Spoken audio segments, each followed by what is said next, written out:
রাজা তার চুল কাটানোর জন্য প্রতি সপ্তাহে নতুন নতুন নাপিত আনত এবং চুল কাটানোর পর তাকে মেরে ফেলতো, কারণ তার মাথার উপরে গন্ডারের মতো এক শিং ছিল। রাজা চাইতো এই কথাটা যেন কেউ জানতে না পারে, সেই জন্য চুল কাটানোর পর নাপিতকে মেরে ফেলতো। এই কারণে প্রতি সপ্তাহে সিপাহীদের নির্দেশ দিত নতুন নাপিত আনার জন্য, কিন্তু যতজন রাজা চুল কেটেছে তারা কেউই ফিরে আসেনি।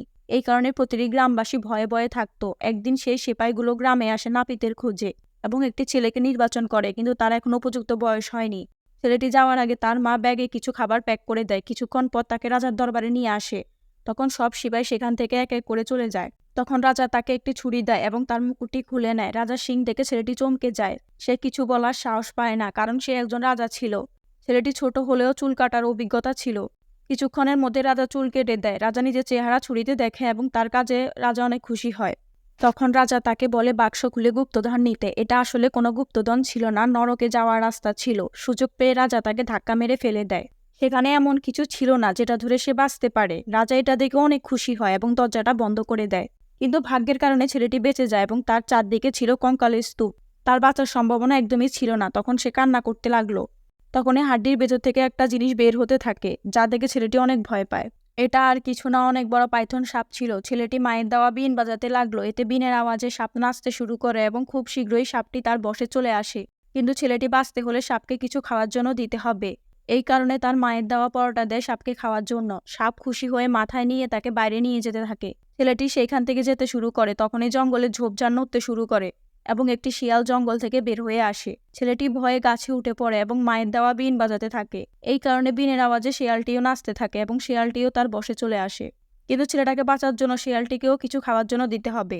এই কারণে শিয়ালটিকেও তার মায়ের দেওয়া পরোটা বের করে দেয় খাওয়ার জন্য। শিয়ালটি খুশি হয়ে তার পিঠে করে একটি ঘরের সামনে নিয়ে আসে।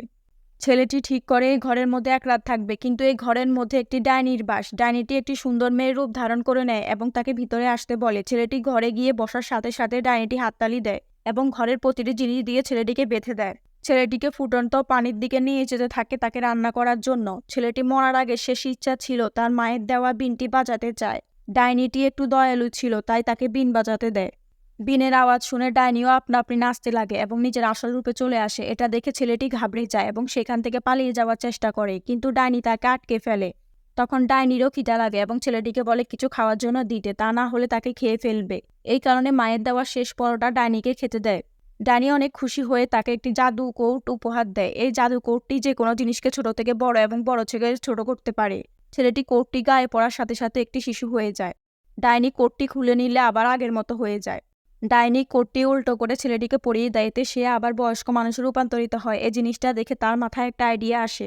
এই জন্য সে বুড়ো নাপিতের রূপ ধরে রাজা চুল কাটার জন্য তার দরবারে যায়। এই কারণে কেউ তাকে চিনতে পারে না। রাজা তার চুল কাটানোর জন্য একটি ছুরি দেয়, কিন্তু রাজা একটুও বুঝতে পারে না বুড়োটি আসলে আগের ছেলেটি ছিল। আবারও ছেলেটি খুব সুন্দর করে রাজা চুল কেটে দেয়।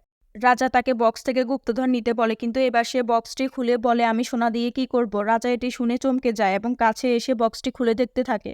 এই সুযোগকে কাজে লাগিয়ে ছেলেটি ধাক্কা মেরে বক্সের ভেতর রাজাকে ফেলে দেয়, কিন্তু রাজা তার দাড়ি ধরে লটকে থাকে। তখন তার মাথায় একটি বুদ্ধি আসে এবং তার গায়ে পড়া জাদুর কোটটি খুলে ফেলে।